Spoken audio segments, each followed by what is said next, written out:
Live from the Talking Joe Studios. It's Talking Joe.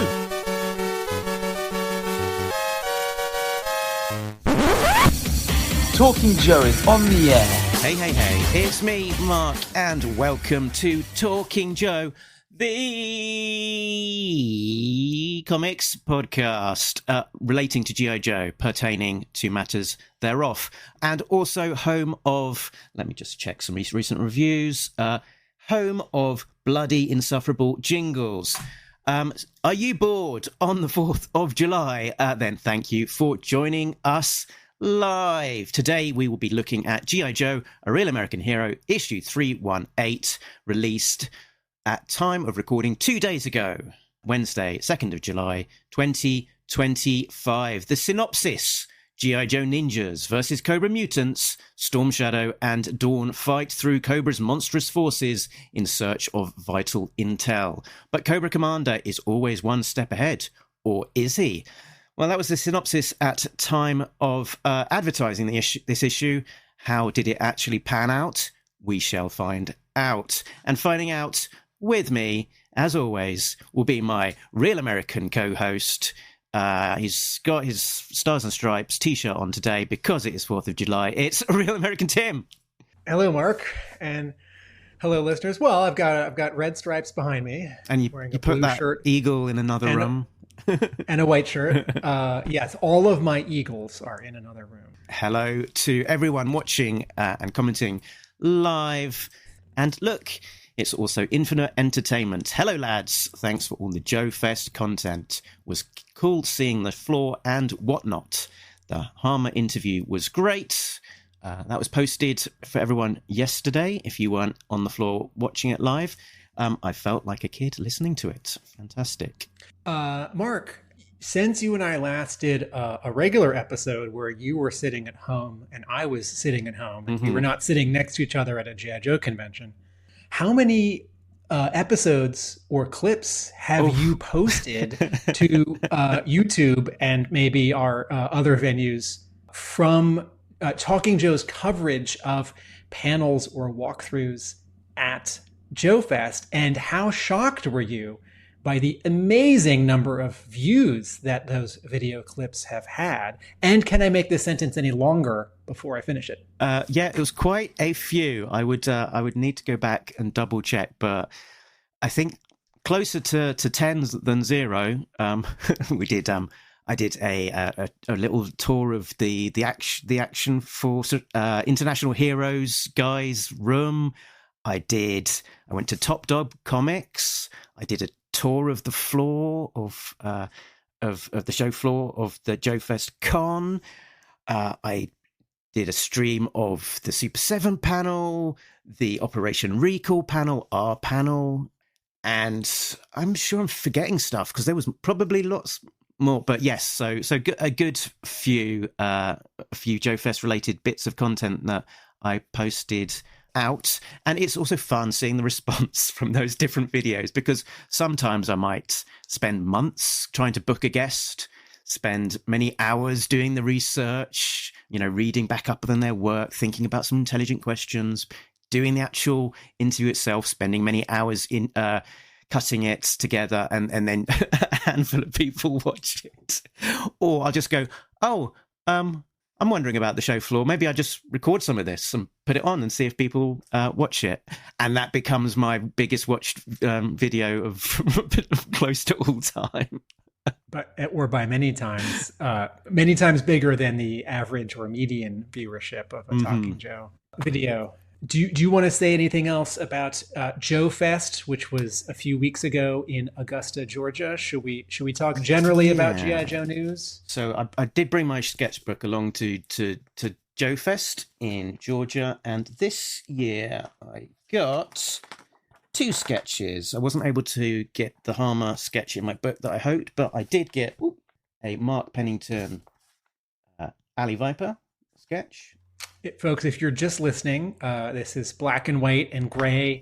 The Alley Viper is sort of in a defense stance, holding its shield. Pennington has drawn the Alley Viper shield 2 times larger than normal. It's casting a shadow on the Alley Viper. Made it from the 2 up.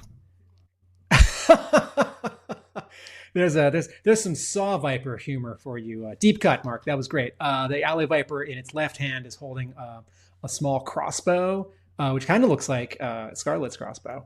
And there's some sort of smoke around. Very cool inked drawing. I think that's more than a convention sketch. And then who's your second one from? Adam Riches. Adam Riches, who is a Cobra Royal Guard enthusiast. I believe he's got a collection of about 300 of the figures. So naturally, I asked him to draw that as his pick. This drawing is also ink with some gray Copic markers. The Royal Guard is sort of floating down in front of us, kind of lunging at us. Its cape is billowing. It's got its crazy scimitar above its head. In the background are some mountains, which recall the Himalayas. The Himalayas. Yeah. So is this? Should we do like a 2-sentence post-mortem or recap of Joe Fest? We have a whole issue to get to. So, and at that very convention, actually, folks, I was commenting to Mark how even when we do a single issue, we can still talk for 2 hours and 10 minutes. And sometimes at minute 45, we're still doing intro and talking about covers. And you're all very patient with us. Or maybe you're just dropping off halfway through an episode because they don't need to be this long. So in the spirit of making our episode long like normal, Mark, is there anything else you want to say about our time at Joe Fest? Well, I mean, it's always nice seeing you in person, Tim, because we have these conversations at least once a week. Well, yeah, let's say on average once a week. And about how long the episodes are. So we talk for 10 hours each week. And then, sporadically, we see each other in person. So over the last couple of years, we've now seen each other 4 times in person. So it's that's always a highlight for me. It was cool to get to meet Mr. Hama again and do that panel.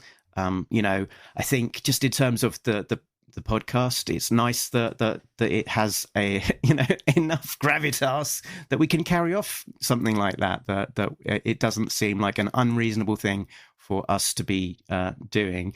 And then just I think that I spent way too much money buying things that I don't really need, but aside from that, it's also sort of cool to see all of these people that we see online and interact with, in a real world environment. It's real life humans. Yes, I will second that. It's very nice to see you for real in person. It was never a given that we would get along when you invited me to join the show, and what a nice surprise we do, but also in person. And having gone to many conventions by myself and always having a good time, it is a richer experience to know that my friend from work is going to be there. And it feels special because my friend from work is flying all the way across the Atlantic Ocean and then driving 3 hours from a different airport and bringing some friends along. So it feels a little exotic and sort of rare. And a G.I. Joe convention already feels a little rare. And then, as you said, folks, we were technically guests of the convention, both this year and last year. We didn't have attendee badges. We had guest badges. And we were definitely not the most important guests. But, we were given a table where we could camp out, and we volunteered to and then got to moderate a panel. We got to interview a guy whose work we both like and who we have interviewed before. So we thought we could do a good job. And that is an episode you can go watch or listen to. And it is very nice to meet people who listen to the show, whether we have said hello once before at a Joe convention or not. And it's always nice when someone comes up and not only says that they like the show, but they introduce themselves.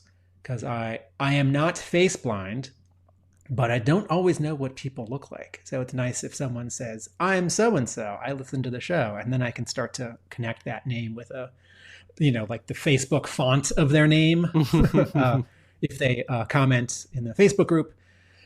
And then before I could fully recover from this G.I. Joe convention, I went to another one.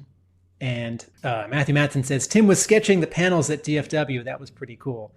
I think I only drew one of them. It's not the best drawing, but that's what a sketchbook is for. A sketchbook is to draw well and badly.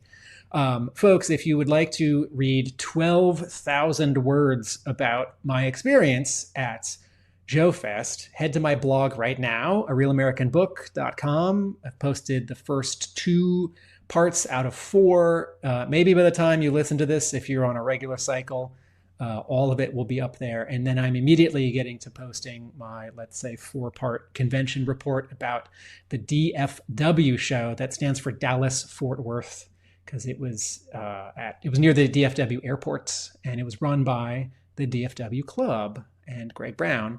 And that was a smaller show, but equally excellent. And it's amazing to come out of such a concentrated 9 days.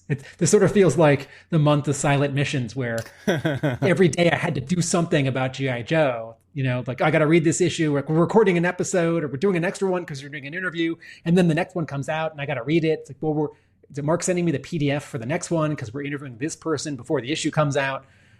Whereas this was many people and much shopping and window shopping and a little bit of flying and airports and hotels and comics. So I was just going to move on to some somewhat sad news. So we heard this week that Jim Shooter, former Marvel editor-in-chief, who we spoke to on the show, had sadly passed away just recently. And so I just thought, given our connection to Jim and the very generous amount of time that he's spent with us recording an episode, going into vast details of the origins of G.I. Joe at Marvel Comics, just to note his passing, and what a sad moment, and it's been very interesting sort of seeing a lot of those memories being shared from various creatives in the industry, but also just the incredible huge amount of fan community that have met him from his many appearances and cons. And sort of one of the reoccurring themes is that how generous he's been with his time, and just sitting down and talking with people about all of the history of the comics that he's worked on over time. Folks, you think that Mark and I can fill 2 hours easily doing an episode of Talking Joe?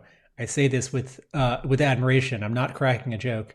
Our Jim Shooter episode, we went past 3 hours, and Mark and I were the ones who were sort of going to call it.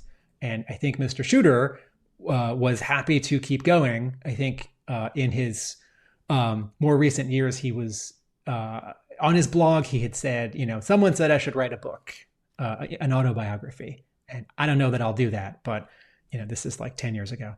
I'll write some blog posts about things that I've done. And I think in these last 10, 15 years, Shooter has been interested in his legacy, or sort of telling all of his stories from his point of view. And it's interesting because that it's his point of view. And there are many, many people who crossed his paths professionally who have different takes. And in my very cursory reading of some remembrances the last few days, I have noted that people who liked him have been posting. People who had a complicated relationship have been posting kind things and acknowledging he was a complicated person.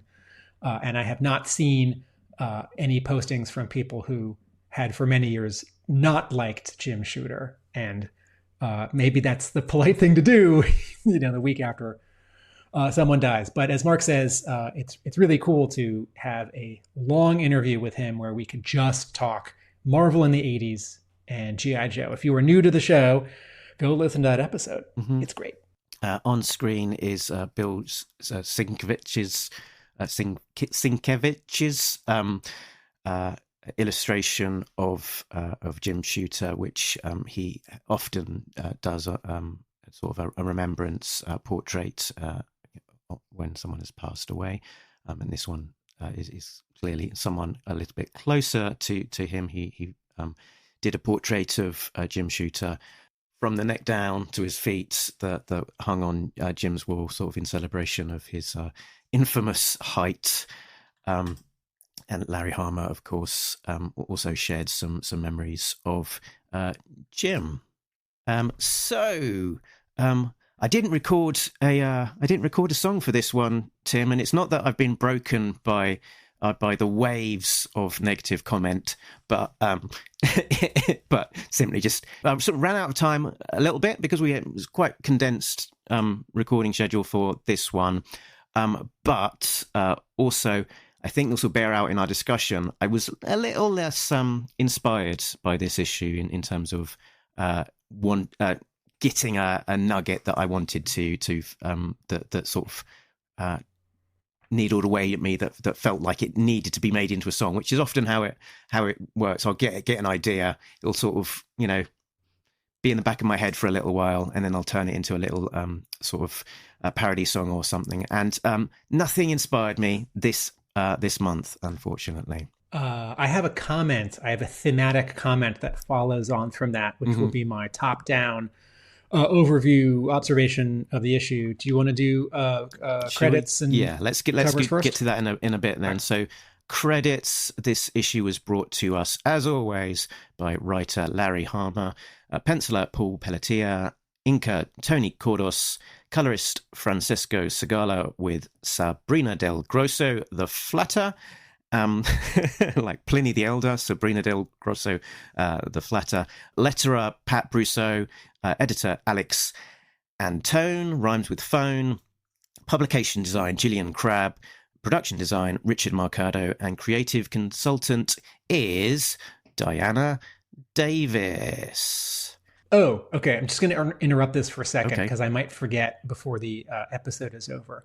Since we're doing a live episode and we've been talking about previous episodes, folks, remember the prop store auction of G.I. Joe costumes and props from the 3 live action films, Rise of Cobra, Retaliation, and Snake Eyes. That auction, that online auction, which is at propstore.com/G.I. Joe. I'm saying this on July 4th. That runs through July 7th. So if you want to bid on a Snake Eyes jacket or a DNA testing light up lipstick prop or a ninja costume or a Snake Eyes costume or a wooden crate or some Barking Fridge says, shh, I haven't bid yet. So folks, and when we spoke to friend of the show, Shane Simek, wait, right, Shane? He is a friend of the show, but I don't know what you're about to say, Tim. Sorry. This auction, all the starting bids are a low $100, and certainly some of them by now have gone a little higher than that. But if you're thinking, I couldn't possibly afford a costume from this auction, that a real life piece of clothing that was in a movie, that may not be true. Mm-hmm. Okay. All right. Let's talk about this. And Infinite Entertainment says, I forgot the Snake Eyes movie existed. And Toy Department. And the Toy Department is saying, shout out from Ohio. Hello, the Toy Department. I know some of you. Which toy from the department are you? But shout out back from our respective locations. Okay, let's talk about this comic. Let's talk about the comic, and the next part of the show is... Let's have a look at the covers in the gallery.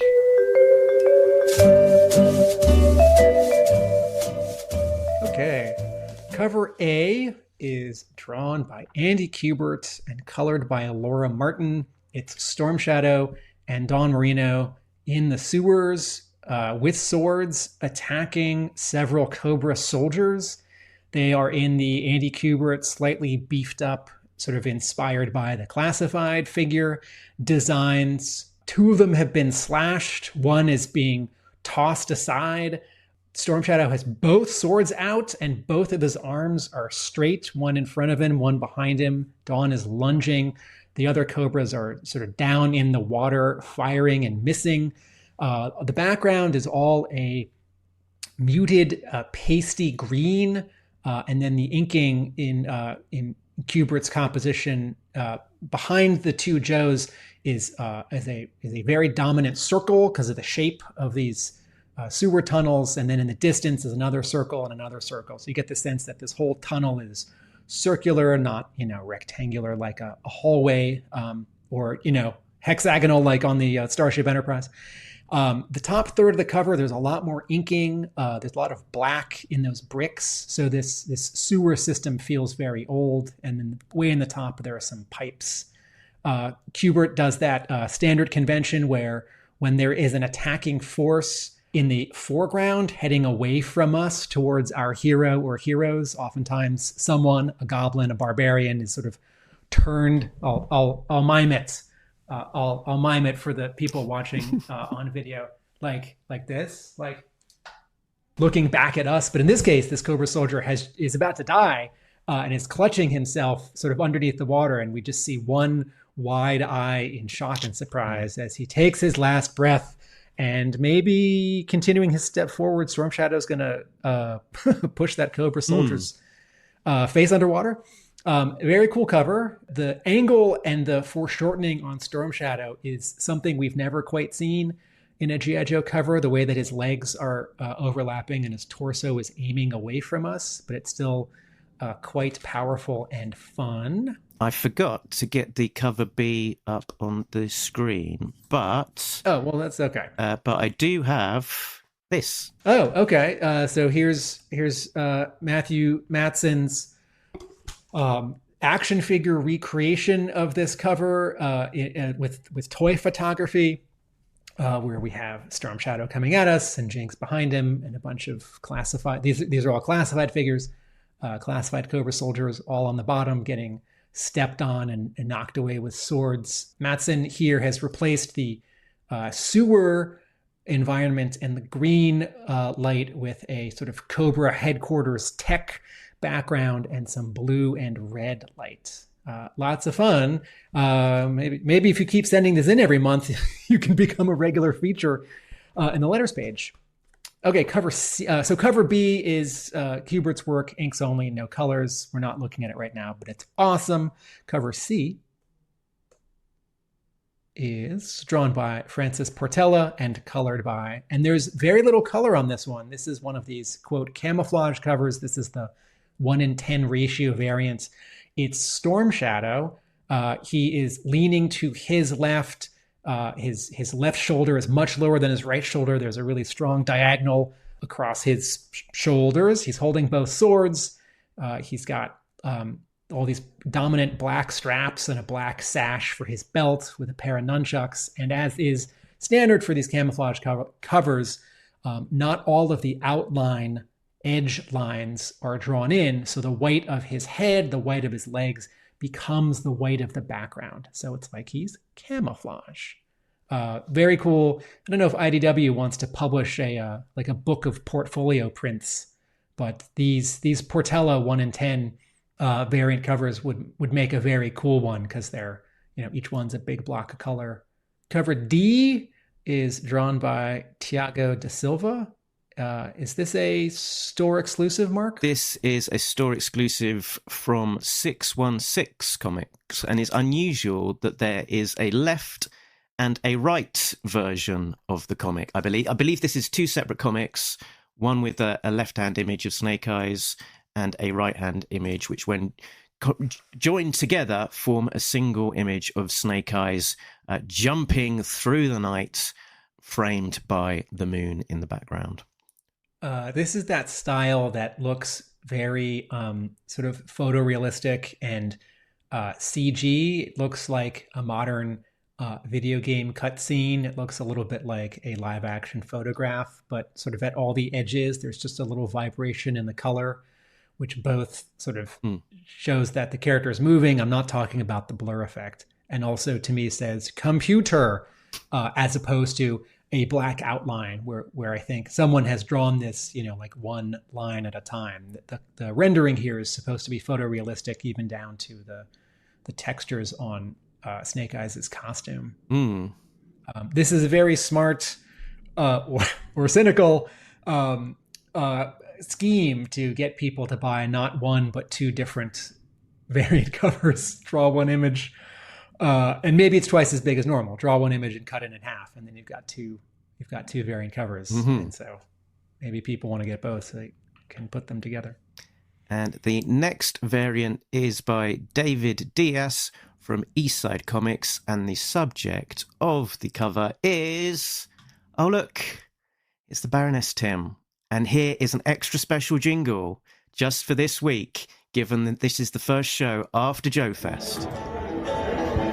Okay, if you've been reading G.I. Joe, you might have noticed there's quite a few covers of Baroness. So this is a song about that.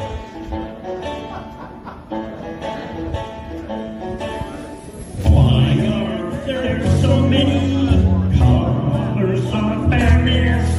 'Cause she's on the other side. Cobra Commander, my only conclusion. The costume is us, wide-eyed. So we've been shown, and some people think she is fit, though it is wrong blatantly. Someday we'll complete it, the cover collection, the Baroness, her leather, and me.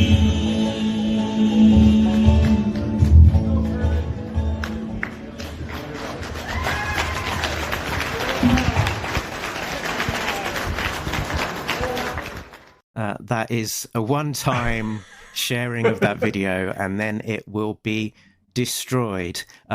As I say, checks notes, the home of bloody, insufferable jingles. We're claiming that title. We're owning it. So, folks, before the show, me knowing that there would be karaoke at Joe Fest, because there was the previous 2 years, jokingly, but also seriously, I was encouraging before the show and then at the show, Mark to do a song at karaoke. And hey, why not sing along with one of his pre-recorded jingles, which Mark had previously made for this show, and it was great. Okay, so Mark, this David Diaz cover of the Baroness sitting on a railing in front of some buildings that are smoking like they're on fire. What like the Baroness? They're covered in leather like the Baroness. Where can one get this cover? This one is Eastside Comics. Okay. So the lighting here is daytime, and the rendering is much softer than say the previous one that we looked at. Even though there are sort of hard edges around Baroness, the actual rendering, I assume this certainly is digital, but to me it looks like it was drawn with pastel as opposed to paint or colored pencil or ink. And that's a cool gun. I don't know if it's a real gun.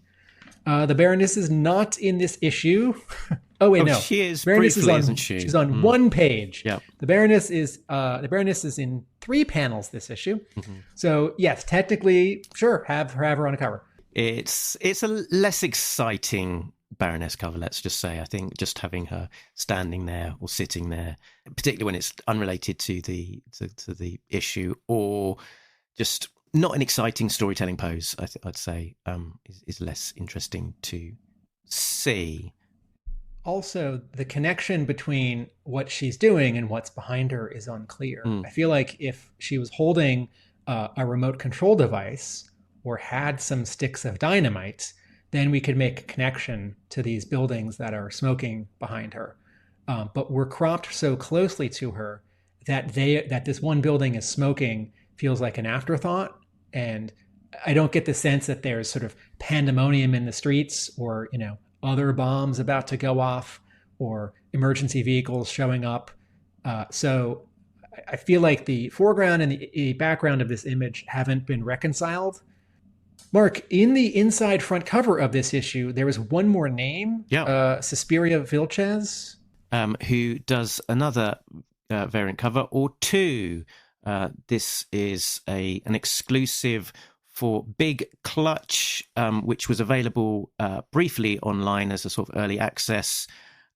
and will be an SDCC San Diego Comic Con exclusive from, I believe, the big Clutch stand, booth, whatever it is that they've got.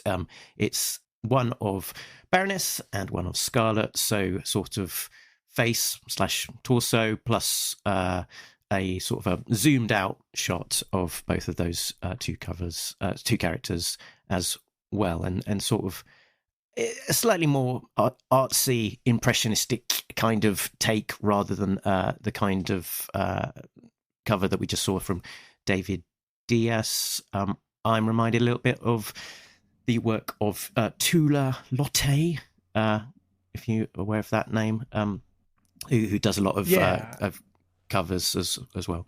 Both of these feel like they are somewhat inspired by movie posters of the 1970s and 80s. There's very painterly vertical brush strokes around the characters, sort of vertical streaks of color, and then sort of a burst on the bottom of the Scarlet one.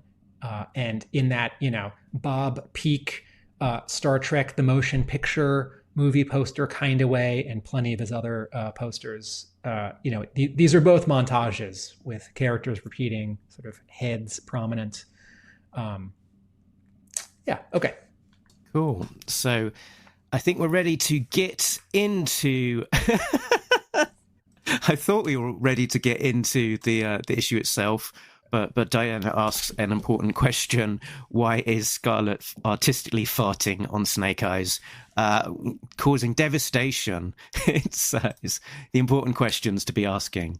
All right, so for those of you just listening, I think what Diana Davis is reacting to is the composition where Scarlet's standing in profile, but twisting her lower torso a little bit so we can see her butt, which is a comic book thing that women do on covers. And then in this montage, below and to the right of her butt is a yellow painterly explosion with a rattler coming out of it, and also Snake Eyes. Snake Eyes and the rattler, I don't think, are in the same physical space. Again, this is a montage. And one might look at this and say, oh, there's an explosion right below and next to Scarlet's butt. So that must be an anatomical function. Right. Okay. And now that I've seen that, I can never unsee it. Right. Now, so we're now moving into spoilery territory. So if you haven't yet read this issue and you want to remain unspoiled, now is the time to pause and come back at a later point. Henceforth, we're all go. Right. Plot breakdown. In the storm drains beneath Springfield, Storm Shadow and Dawn are on a recce. They encounter and take out a cyborg mutant trooper who still has a bit of juice left in him despite the previous brain bomb detonating. The Pit Command Center is also keeping tabs on Cobra Island recon team of Multo and Helix, who have been tasked with getting inside the Cobra Casino to obtain a physical paper trail of the casino guests' details. Alpha, the holographic avatar of Alpha 001, is seeing off more guests, but another patron glitches out. Multo and Helix take this opportunity to disguise themselves as the guest and a blue ninja, while elsewhere on the island, Mindbender returns with Serpentor on ice. At Springfield, the ninjas eavesdrop on Cobra's still loyal to Cobra Commander, and they reveal plans to help him escape, a plan that he enacts as he vacates Destro's Scottish castle with the help of hidden explosives. Destro is all too aware of the escape as he prepares to use the neural trigger he had implanted on Cobra Commander's brain. And finally, at the Springfield Library, Monty, the annoying neighbor kid, looks to put the moves on Nina, who he does not realize is Jinx in disguise. But as he knocks off her glasses, he exclaims, "You're not Nina! Has her cover been blown? Dun, dun, dun!" Okay, Mark, you said at the beginning of the episode, nothing about this issue particularly jumped out at you to give you an idea to write a jingle, a parody song. And I think what you're reacting to is that all of the scenes in this issue have sort of an equal weight in import and in duration, and there isn't any one plot of the 3 or 4 subplots that for me feels like it's a definite A plot right now. They all feel like sort of equally of equal import. And that is not a criticism. Sometimes I talk about how some issues of G.I. Joe feel like the beginning of something, some feel like the end, some feel like transition issues, which is a really imperfect term. And this feels like a transition issue. Viewer Squishy says, Scotland, Cobra Island, Springfield threads all perfectly balanced this month. And also with the pit hub in the middle. Yes. And even though each of these, Storm Shadow and Jinx with swords kill some bad guys, and Molto and Helix take out 2 Blue Ninja robots, right? A cyborg and an enhanced Blue Ninja.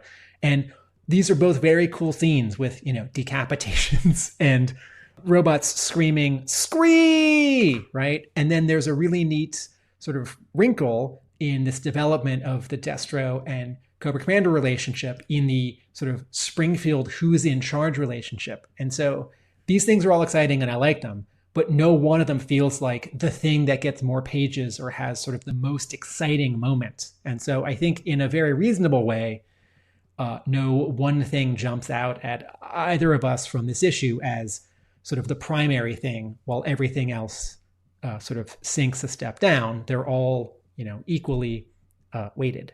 I think perhaps, though, that panel that you were, or the page that you were pointing out with Molto and Helix is possibly the one that has the biggest kind of eyebrow raise moment to it. Is that bit of the silenced pistol just right through the old noggin of this OAP robot thing. I'm not entirely sure if it's completely clear to us exactly what these pensioners are as to how much of them are human versus how much of them are entirely replaced by robot, because when Helix does go to rip off that whatever the face mask covering, and it's a kind of metallic skull, robot skull thing that is sort of exposed underneath. Yeah, she says no plate, just a rubber mask. But Molto does call it a cyborg, and so I think we take so this. Cyborg implies combination, right? Yes. So I don't know if this is 90-10 or 50-50, but I'm taking this as most of the neck down is still organic, but for purposes of making this comic acceptable, when one of the Joes shoots it in the head, it's not a red liquid that sprays out. It's, black or white or brown or purple. And don't forget, after that exciting panel that you just showed a close-up of when Molto does shoot the cyborg in the head, one panel before, Molto with a machete decapitates a Blue Ninja, and one of these sort of more advanced Blue Ninjas that I think was previously impossible to destroy. Yes, and is holding a lightsaber. And this is that Chris Mooneyham design, right? Didn't this get sort of drawn for the first time in issue 301? And at the time, we sort of thought that Chris Mooneyham was just drawing what he wanted, and that maybe the script didn't necessarily call for a new design. But now that we've seen it off and on for 18 issues, it's part of continuity, and I can't wait for the classified toy. So, the other two things that stand out to me in this issue are that, one, if you move ahead another 2 pages, we cut to Springfield. There's a construction crane rebuilding the community center. And every time we cut back to Springfield for the first time in any one issue, I feel like Hama and the artist go out of their way to put the word Springfield somewhere on a sign or on the side of a building. And that's reasonable and fun, right? Let's just sort of remind ourselves where we are. Part of it is this ongoing joke that it's this entirely camouflaged but taken over Cobra town. And part of it is just sort of reestablishing where we are, right? Every time you show Arkham Asylum at the beginning of a scene in a comic, a TV show, or a video game, you show the gates and it says Arkham Asylum, whether it's way out in the animated series, whether it's sort of downtown, like in the last movie. I actually can't remember if there was a sign. Anyway. It's interesting as well that Hama sometimes says that he'll add in a caption where he thinks that possibly it's needed because the art isn't clear enough. And in this one, you do have that Springfield caption, but you also have got a Springfield sign. It's more subtly on the community centre, the letters sort of slightly falling off the building. But also, I do like it as a device to establish location, regardless of whether you can tell if it's there or not. I think this is not a caption that is compensating for the art. I think this is a caption that's reminding the reader that we've changed locations from the previous panel, from the previous page, which Hama always does. I think the thing that he does more to compensate for artwork is write more dialogue to explain what's happening. And I don't think that is happening here. I think the storytelling in all these issues has been, adequate or superb for his purposes. So on the next page, this is where I feel like the issue sort of changes. And now I have a sense that A, things will be different for the next few issues than from the last few issues. And B, I can also see some gears turning in Hama's head. And it's this Crimson Guardsman who says, our organized resistance. So Crimson Guardsman and a Techno Viper have walked into Mindbender's lab, and Storm Shadow and Jinx are hiding in the foreground, not seen, but can hear this happening. And the Crimson Guardsman, who, by the way, does not identify himself, which I think is fine, but unusual for Hama, right? He doesn't say like, this is Crimson Guardsman Walter Series 705. Nor does the Techno Viper say, hey, Crimson Guardsman, Walter Series number 705. But he says, our organized resistance to Destro is going to be impossible without Cobra Commander. And I thought, when I read this, oh, that's great. Hama is already setting up the next wrinkle in this ongoing power dynamic, that Destro is not easily taking over Cobra, does not immediately or fully have Cobra Commander in his thrall, even though he can torture him, even though he literally has him as a captive on the other side of the world. And that there's going to be some kind of sustained Iron Grenadier versus Cobra friction or fight or battle or war here, centered here in Springfield. And this may simmer for a long time, and we may not check in with it much, and it may not sort of have marquee characters, or it may be sort of like front and center in two issues for like some big fight. But those two words, organized resistance, feels really different than what has happened recently, in Springfield or with Destro's forces. Good. And then the other thing, since I think I said two things jumped out at me in this issue, is a couple more pages ahead when we cut back to the Springfield Library. This is page, 20, 19, 18, 17, page 17. We cut to the Springfield Library where Dawn, in disguise as Nina, and Monty, her neighbor in the, Cobra Youth Brigade? Yep. And quote Nina's grandfather, which is really, what's his name in disguise? Sean. Sean. In the final panel on this page, after all these oldsters have sung this American, what is this march? Is this the march of the Marines? I should know. And there's something go rolling along. What is it, Mark? I don't know. I'm going to have to rely on someone else to correct me on this one. I assumed it was like a he in the Cobra infantry. Call out your Cobra loud and strong. For ere you go, you will always know that the his tanks go rolling along. Okay, so come on, everyone. His tanks come rolling along. So in the final panel of this page, a Crimson Guardsman says to all those people, thank you, Greg. Thank you, Greg. Greg Augustin says, that's the Army hymn. Thank you, Marines. This word balloon made me chuckle out loud. This Crimson Guardsman is sort of has his hand out to the right in like cliched acting of like, I am saying something, I am presenting something. And I'm totally fine with cliched body language for this panel. But he's looking back at us as we're sort of in the POV of this crowd of old folks seated in the library for this like nice community rally, right? And he's pointing to the coffee, which says regular and decaf, and there's some donuts. And there's a bulletin board, a literal bulletin board with cork behind him. And he says, wasn't that fun? Now it's time for now it's time for coffee and Cobra crumb cake. And I thought, this feels like it's in the issue 30s or 60s. This panel feels like Hama is writing a scene in the Marvel series in 1985. And I don't know that I can be more specific than it's both cynical because this Crimson Guardsman is talking down to these old folks who are, I think the implication is they are veterans of Cobra because they have Cobra pins and Cobra hats and they're old and they're at the library, right? But also notice in the first panel, the library has blue tarps over the roof, which means it took damage during the battle. And Monty, and they're all standing when they sing. And then Monty and Nina are, I think, sort of in the back of the room, like watching it happen. And she's standing because she's with her grandfather's wheelchair and he's on oxygen, right, in disguise. And Monty is standing sort of straight and proud with his arms behind his back, but he's got the Cobra Youth handkerchief tied around his neckerchief. Neckerchief, thank you, tied around his.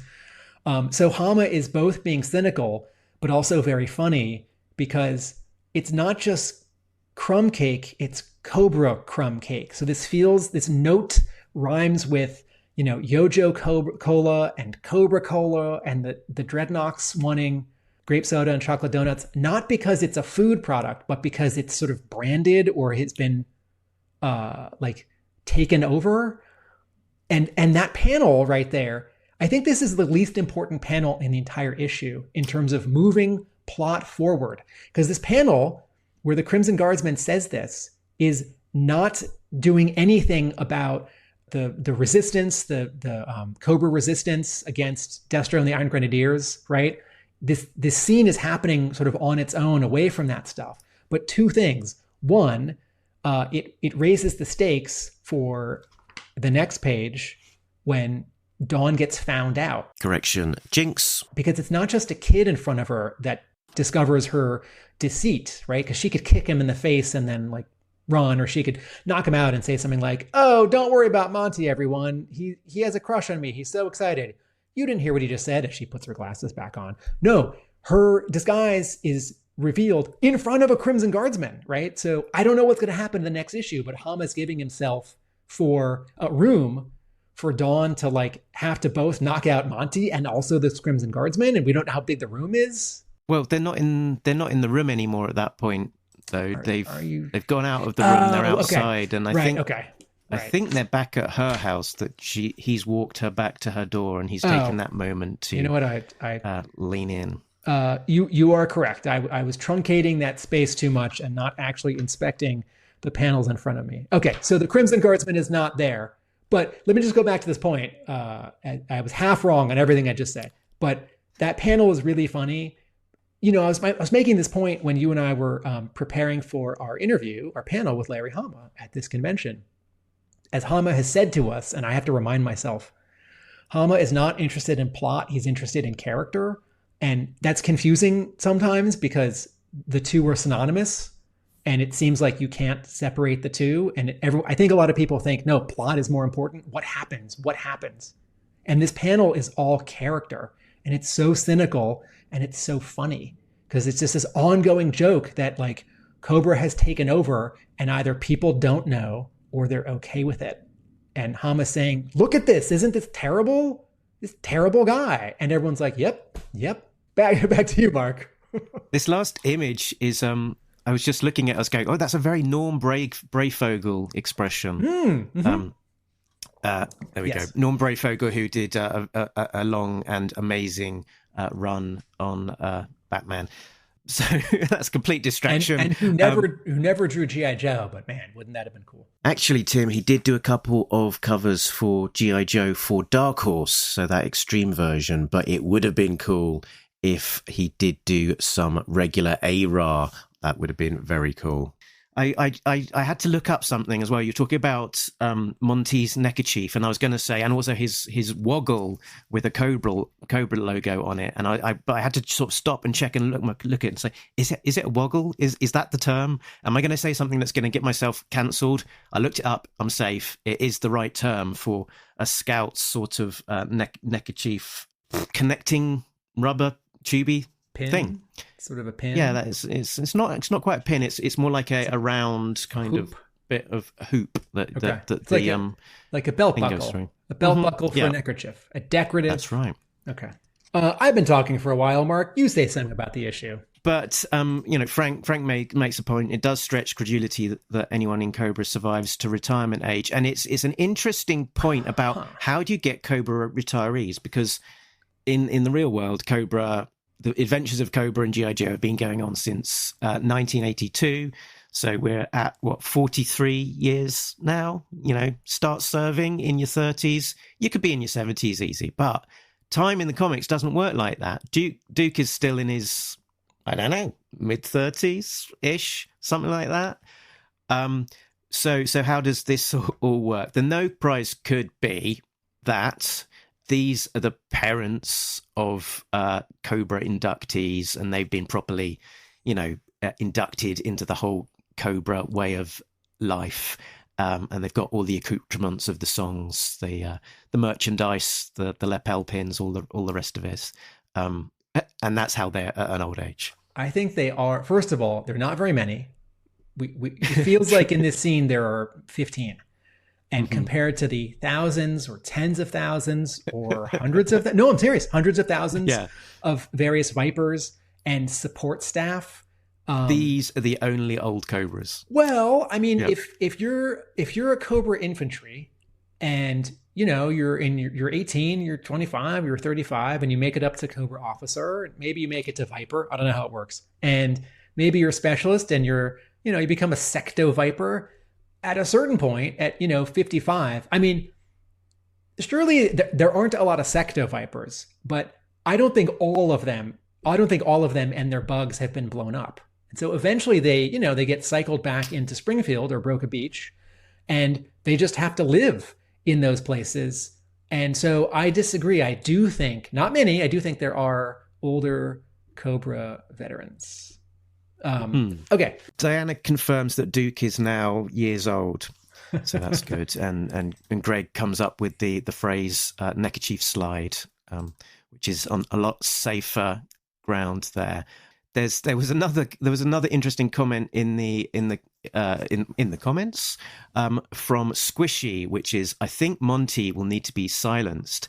Ethical dilemma time, because I mean, interestingly, in the comics lately there has been this little bit of G.I. Joe sort of silencing with extreme prejudice the people when they don't want to get found out, just as we saw with Multo shooting that pensioner in the Ed earlier on. But here we've got more of a dilemma, because Monty is a young Cobra. You can't be chopping off Monty's head, surely. My response is that shooting a hypnotized Cobra cyborg, I don't think there's a lot of room that they can bring this person back to be the unbrainwashed, sort of regular, non-Cobra-ized cyborg, or revert them back to human. 2, just a few issues ago, Dawn did not let die the evil law enforcement officer who murdered her parents. So I do think she's going to, at most, knock out, and at minimum, tie up in a closet Monty. So silenced, yes, can't speak. I think he'll be breathing. Just a small detail while we're hopping around on page 2, 3, 4, 5. Page 5, man, Paul Peleteier draws such a good mainframe helmet. And this is a small thing. This is a small thing. It's a small thing. I'm when Joes come with helmets, when Joe figures have molded on helmets, I want to see them in the cartoon and in the comic drawn with their helmets, because that's what they look like. If they're all on vacation, or they're all undercover, or they're all in an Arctic mission, I don't want them all sort of taking off, obliterating, completely obstructing or disguising their regular costumes. And Mainframe's helmet is weird. I love it. I don't get it. Maybe there's computer stuff. Maybe it's armor. But, this is a character who totally could just not be wearing a helmet inside a well-protected base many feet underground. But if you draw him without his helmet, it doesn't really look like Mainframe, right? And so I'm very happy to see this helmet, and it's just a good drawing. Frank Colosimo says Mainframe is cosplaying Starscream because of the ridges. Absolutely. The thing is, Mainframe is so clever that he needs special fan connected to his head to vent out all of the hot air that his noggin is producing through that oversized brain. While I'm talking about hats and headgear, I'll just point out in the previous issue, I wasn't tracking my fault, not Paul Pelletier's fault, which of the Joes was which, since they were now the three males in the recon team, the infiltration team in the jungle at the edge of the beach on Cobra Island. They're all wearing the same costume now. I should have picked up on this. Muskrat still has Muskrat's regular hat, whereas Wetsuit is wearing, I don't know how to describe this, the other hats that Navy SEALs wear. Yeah, like a camo. It's not what do they call it? Like a bin hat or something. It's like not as wide brimmed. That's an important detail which I missed last issue, and I like it because, as I just said, right, Muskrat came molded on with his hat molded on. That to me makes him, give him a little surfboard and a shotgun, right? He came with a shotgun, right? And that's Muskrat. And then, while we're talking about hats and heads, going back to this page where Molto chops the head off of the Blue Ninja with a machete, on the next page, he is now completely in disguise as the Blue Ninja. And I think with one sentence of dialogue, I could accept this. As presented, it strains credulity a little bit, because I have to think that the Blue Ninja is not a hollow body. It's not armor. I mean, I guess some of it, like, those are pants. Okay, he could put on the pants. Okay, I just need a line where he says something like, I don't think I'm going to fit this armor with all of the, robot parts inside or something. Because it's not like there's a man underneath and he's stripping the clothes off the man and then putting the clothes on. It's like a Cobra bat, right? Like, you could take a Cobra bat's boots and pants off. How would you do the chest piece, right? It'd be a little harder to, like, in 3 minutes, sort of disguise yourself with that. And then similarly, the Blue Ninja's decapitated head, right? That's got like robot brain in it. It's not like Mainframe's helmet where there's sort of an empty volume under it. So, okay. I mean, they do at least in that sort of top left panels kind of help guide you along as to how it might work, that he's lifting off the outer kind of faceplate bit. Okay. So it doesn't strain credulity quite as much as it. I mean, they go some way to help you suspend your disbelief, even if it does seem a little bit. In the comments, we're getting a discussion on the types of hats. I was saying bucket hat, like sort of the Happy Mondays, that sort of thing. I think the more accurate term is boonie hat. But on this particular page that we are looking at here, we've got a little bit of a frisson of sexual chemistry here.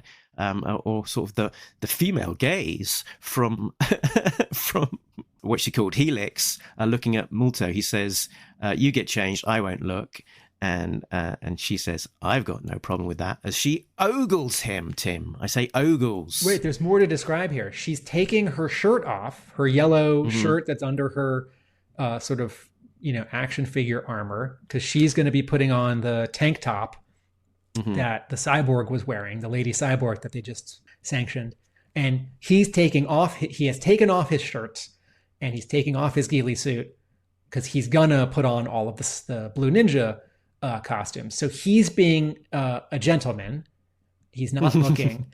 And she look at this crop, right? So the camera is at like waist height, and we're looking at Helix through the negative space of Molto's arm, between his torso and his arm. And she's looking back at him. So we can see her like sports bra or something. And the way that she's drawn is not like Jim Lee drawing Psylocke, like walking by Cyclops in like X-Men #3 and X-Men #9 back in 1991. Like, I'm going to take a shower. I might leave the door open because I'm definitely flirting with you. Where's Jean? And Cyclops like, right? This is not that. It's like very conveniently placed steam blocking just a little bit of Psylocke, you know, in like a 2/3 page splash. She's like, I take a shower the way that models pose in photo shoots, right? That's a very exciting page. That's not what this is. It made an impression on you. Made an impression on many people. This is not that. And this is not exploitative, right? This is sort of the business of professionals changing costume. And yet very subtly, right? She's looking back, her eyebrows are up. There's a little bit of a smile on her face, right? She's not drawn like as an object. She's drawn as like doing what you do. You take your shirt off so you can be in disguise. And he's the object. He's being objectified. And this feels a little bit like I don't think I've read any of these scenes, but I've tracked a little bit of this online, where in the last 15 years, a couple writers have written Dick Grayson in various Nightwing comics as having a really nice butt, or like giving him an excuse to change costume or go into disguise. And so you can like see him taking his pants off and he's got like really nice boxer briefs or something, or whatever. And like, you know, his kid was an acrobat and he's been a superhero his whole life. So he's going to be in good shape. So this is considering how not sexual and even sexy G.I. Joe comics are, right? Like the most sexy G.I. Joe comics get are Baroness variant covers, but the insides like never, right? Like there's no scene where it's, you know, the Joes are at the beach or at the pool, and like for a panel you can enjoy your favorite men or women in like bathing suits. Like that does not happen. There was that one issue of Special Missions. Right. The baseball one? No, the one with, well, that one, but it's Quick Kick and Stalker and somebody else there on holiday. Okay. And it's the cover with Quick Kick on the front cover, standing on the top of a bus with an Uzi. Right. So they are hanging out at the pool in that one. But anyway, all right. So, one issue out of 400, right? two issues out of 400. And the baseball one wasn't even written by Hama, right? Diana Davis says, this is how actual human beings interact, not how guys write human beings interacting. This is realistic flirting. So if it seems like we're spending a lot of time on this one panel, I think it's because both Mark and I are A, enjoying it, and B, enjoying it because it's a little different for G.I. Joe. It doesn't go too far, but it also perhaps offers a glimpse of what might happen later. That maybe one of these characters, these two characters, has a thing for the other one, and maybe something will develop, because we do spend a lot of time in G.I. Joe comics with two long-established relationships: Destro Baroness, Snake Eyes Scarlet. Bit of Flint and Lady J. Less so, but yes, three long-established relationships. But this frisson of tension or chemistry does make another word balloon elsewhere in the book extra special, and this makes the reappearance after several years of a jingle that you'll be glad to see that I'm playing, Tim, that you've not heard for a while, and it is this one. This is how the story goes. Attention. At this moment, you are now listening to Talking Innuendo. If you are offended by words like sucking, flesh wound, willy, Pete, balls, crystal balls, hypno shield, whatever, take the tape out now. This is not a pop album. And by the way, suck my grandmother's brick in a Prada handbag.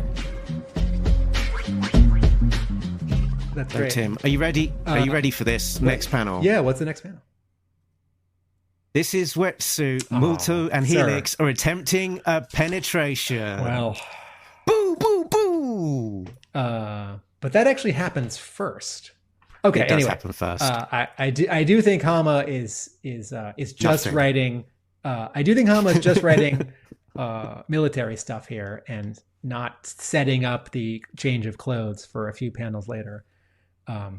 Infinite Entertainment says, "My mom says I can't watch this part, guys." Okay. But let's stop hovering over Joe's disrobing. They do make it inside the casino. Oh, they do. Or do they? Do they get as far as the casino?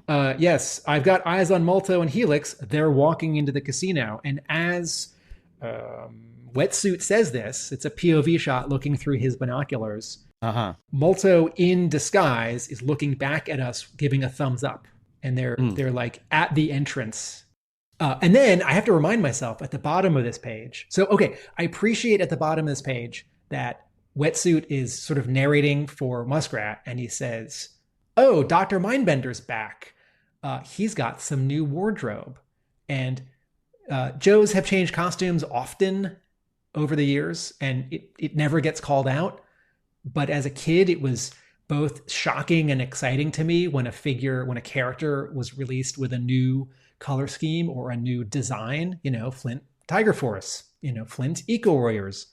And, there's no reason in the logic of the actual comic that Flint would wear the same shirt and pants for 10 years, or he would have 7 changes of clothes so that every day he could wear a black shirt and camo pants. But in the logic that these characters wear certain costumes and then sometimes they change costumes, and particularly that Mindbender's costume here is quite different and might suggest an upgrade, I do appreciate that a Joe sees it and calls it out. And then I'm reminded, since he's saying, and scope out what he brought to the party, Serpentor, right, as behind Mindbender, 2 blue ninjas are loading out from the helicopter, the refrigerator coffin with the Serpentor corpse. I'm reminded that these 4 Joes just spent, what was the math? Like 72 hours paddling in the Gulf of Mexico, several issues worth of sort of off-panel, off-camera time, paddling from Cobra Island to the coast of Florida with Mindbender as prisoner, using that icebox coffin as their sort of flotation raft. And so there's a lot going on in this issue, and I had forgotten that Serpentor was going to be a part of it. But he is reintroduced. Considering how many times Serpentor has died in this comic, folks, I don't want Hama to bring him back again. But it's Hama's show, and I don't get paid to write this monthly comic. And I do think if Hama does bring back Serpentor, he'll find a new way to do it. Just as the last time, it wasn't really Serpentor, it was Genghis Khan. But, and I guess if I was Mindbender, this might be sort of the most valuable, besides my own brain, this might be the most valuable asset I had, considering that, I've been ousted from Cobra and I don't have access to my lab, but I have this really valuable person sample that I've, reanimated a couple times. So I don't love that this prop is here, but I do recognize that there's a lot of story potential in it, and fingers crossed, Serpentor version 2 wasn't all that different or novel for me from Serpentor version 1. And I'm on record as saying I don't like how he died because of that word balloon. But I wonder what will happen here. Maybe next time he'll be an iguana, says Frank, just like the Deke. Okay. What other subplot should you talk about? I was just gonna say I was musing on sort of Mindbender's return or reinvention in this new outfit, and it did make me think a little bit back to the early days of the G.I. Joe comic, where the momentum of the comic was very much about introducing new characters or introducing the new toy of an established character and their new design. And, without that same sort of momentum, the modern comic has felt a little bit different. But that kind of making a big scene of Mindbender having a new outfit, almost like they're introducing a new toy design, felt a little bit like that. So it was sort of another, in terms of you saying maybe the scene in Springfield felt like something that could have easily happened in the 30s. I think that bit of introducing Mindbender and showing off his new togs is also a kind of a little bit of a throwback to introducing, a regular kind of drumbeat of introducing a new character, and because there's a new toy on the shelves. Yeah, and not that we need to talk again about last month's issue, because we did a whole episode on that. But the last issue spent a full page on Mindbender's new costume and upgrades. Maybe it was a page and a half. And this speaks to what you were just saying. And also this, when Sean Collins got the new Snake Eyes costume in IDW, what was it? Was it in the 240s? I can't remember. And if you, at a glance, it just looks like every Snake Eyes costume, but there were all these subtle differences, like little bits on his mask and a slightly different gun and a slightly different arrangement of, straps and clips on his torso and legs. But in that first issue, someone calls out all the new features on Sean Collins as, throwdown new Snake Eyes costume. And that is both a version of what you just said, right? There's no new toy, but I'm going to introduce this new costume or character as if it's a new toy.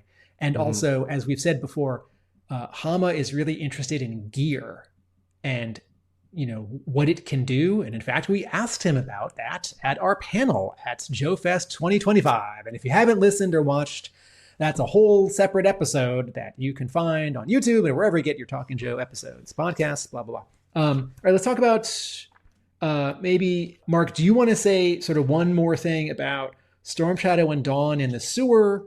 Do you want to talk about the Cobra Commander subplot? There are maybe 2 or 3 scenes we haven't at all gotten to yet. Yeah, I mean, the scene in the sewer didn't necessarily do a huge amount in there. It didn't necessarily advance things along massively, but it showed the ninjas doing something cool.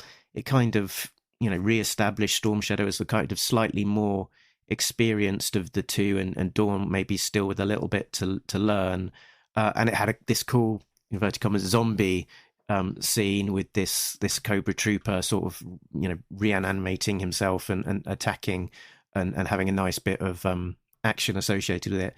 I thought, blowing up those Cobra mutant zombies' brains would be the last that we see of them, but constantly surprised by by Hama, and a couple of months later, one of them does make a return, and that they don't necessarily, they don't in the speech bubbles talk about it, but this Cobra Trooper does have a big hole in his head, and that is obviously the result of that brain bomb going off. So we kind of are given the explanation as to what has happened without it being sort of spoon-fed that his head exploded, but there's enough brain left in there that he's somehow able to still function for a little bit longer. Yeah, I'm thinking about different ways that Hama could have written this scene.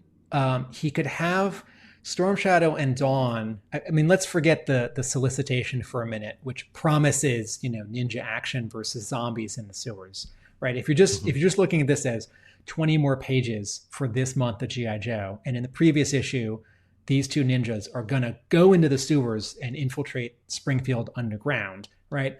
Hama could then spend between 0 and 20 pages this issue on that, and he spends 4 or so.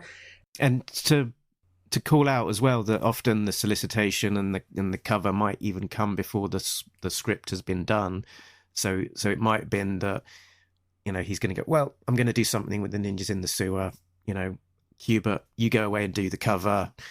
Write some relatively vague solicitation text, and I'll come up with something that does at least something in the sewer with the Storm Shadow and Dawn. Yes, Hama has said that he finds the monthly catalog summaries for upcoming issues of G.I. Joe sort of unhelpful or annoying. I don't know how much of which one, because I think that maybe the way he phrased it to me is issues often don't match, because I'm writing the issues later, and by the time I get around to the issue, I have a different idea of what I want to happen, and it no longer matches. So maybe I shouldn't add the annoyed part.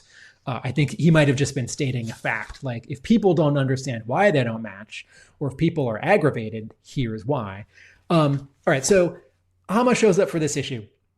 Storm Shadow and Dawn are going to walk through the sewer, and Hama's going to spend as much or as little space on this as he wants. And it's a good idea to spend at least a little space on it, because this is a lot of people's favorite character and a really cool new character, relatively new. Wait, is Dawn 10 years old? Mark, what's her first 220? Is it 227, 228? When's her first appearance? Oh my gosh. Yeah. Okay, anyway. Somewhere around about that. I mean, she doesn't get her costume for a little while after that. But anyway. Oof. And we're talking about the age of Dawn since she first appeared, not the age of the character in the comic, to be clear here. She's somewhere between 16 and however old you'd be to have gone through basic and joined G.I. Joe. Okay, so Hama's got a good reason to include these two characters doing this, because he likes both these characters and he can have some ninja action. And I was thinking, there's a version of this where you just skip the sewer stuff and you have them pop up in the sort of the floor grates of some room or lab in Springfield, and then they're discovered, or then they have to cut the camera, or then they hear something interesting. But it occurs to me, again, plot versus character, right? Plot is that Storm Shadow and Dawn make their way through the sewer and have to fight off a zombie or a cyborg, whatever. Character is that panel sequence you referred to earlier, where Dawn slashes one, it's not finished off, Storm Shadow finishes it off, and then he says, "You did good, Dawn. Next time, follow through with the combination." And so what Hama's doing here, this is character. This is, as you said, reminding us that Storm Shadow is the teacher and Dawn is not as experienced. And we might forget, because either we showed up at issue 301 and haven't read any of the IDW issues. And so, all the Joes are kind of the same to us. They're all about the same age, all about the same seniority. Or because of this sort of truncation of time, even though she's much younger than him, she's sort of less young than him now that we've sort of, squeezed her into current continuity where she's just a regular Joe. Barking Fridge says, Dawn is in her 20s. She joined the Joes at 18 after the battle with Firefly. Battle with Firefly is 250, and does she join in the yearbook that Kei Zama drew? Yeah, I think that's the end of her training at the yearbook. Yeah, so they just sort of do mark that point that she, becomes an adult, does the military training, and then is old enough to properly become a Joe. So And folks, if it sounds like I'm complaining, like, oh, Dawn's age is inconsistent, I am not complaining. I'm just observing, right? I lived through a bunch of sitcoms in the 80s, like Family Ties and Family Matters, where in one season, the mom has a baby, and then in the next season, the baby is 5, because the producers did not want to deal with a 1-year-old, 2-year-old, 3-year-old kid actor or set of twins, right? Which it's going to take too long. Let's just recast. Didn't they do this in Star Trek: The Next Generation? Doesn't Worf's kid just jump ahead 3 years? Because it's no, I need this kid to be 5 and hilarious. Warp speed. Okay, so this is a cool scene, and Greg Augustin says Growing Pains, right? Growing Pains did this as well. Okay, so you want to talk about Cobra Commander in Scotland, Mark? Yeah, so Cobra Commander is up there in Scotland being held as a prisoner, and so we are given sort of an early peek that he might be escaping from that overheard dialogue overheard in Springfield from those Cobra loyalists, and that's a nice way of sort of segueing between these different scenes. It's I think quite a clever approach that an overheard piece of dialogue in Springfield directly leads us then into that sort of other plot happening in Scotland, where Cobra Commander has been held prisoner. He's being guarded by a guardsman in a kilt, as is wont to be seen in Destro's personal guard, and he complains about his offal and oatmeal boiled in a sheep's stomach, aka haggis, which is what everyone does eat as breakfast, lunch, dinner in Scotland. And then he takes off his glasses, hollow earpieces, thermite in the left one, aluminium powder in the right. He's got a fuse cord in the lining of his beret, which is inserted in the lock, Matches are in a hollow heel, and with an ignition, he blows the door. And this isn't all stuff that Cobra Commander walks around with on a daily basis as well. They do make the point in that overheard dialogue that someone has sort of sneaked these things to Cobra Commander. And as he makes his way out, he chucks away his haggis, but takes the steel tray. And then we do see that steel tray. Well, we see the aftermath of that steel tray being put to good use as we see a guardsman lying on the ground with the tray next to him. Obviously, he was boinked about the head with it. And what a great transition scene, the sheep barbaring as we cut to a truck with Cobra Commander in it. I think that is the verb bleating. Do sheep bleat? BLEATING. I only think I know that because you sometimes watch shows on streaming with the captions on, even though you can hear them because it's noisy or characters are mumbling or speaking with accents, or you're really tired and you're like, I'm going to read this while I listen to it. And I'm really fascinated. There was a push when I was teaching some years ago to provide video that we were showing to students captioned, because there may have been a student who didn't hear fully. And in order to be fair to them, they wanted the administration wanted all the students to get sort of a similar experience. So it's like, can you show any video? Can you show the captioned version? And the first time this happened, I thought, that's a lot of work. I don't want to do that. And then I sort of got into it.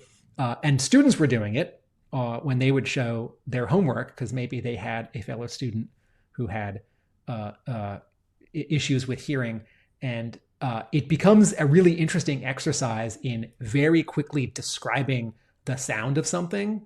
Like when I watch a show on, Diana Davis says, sheep bleat. Yes, they also scream. When I watch a show on Netflix... You can also be silent. I know about that. I've seen a film about that one. I'm really interested in sort of, since I don't spend time on farms, what are the verbs for animal noises?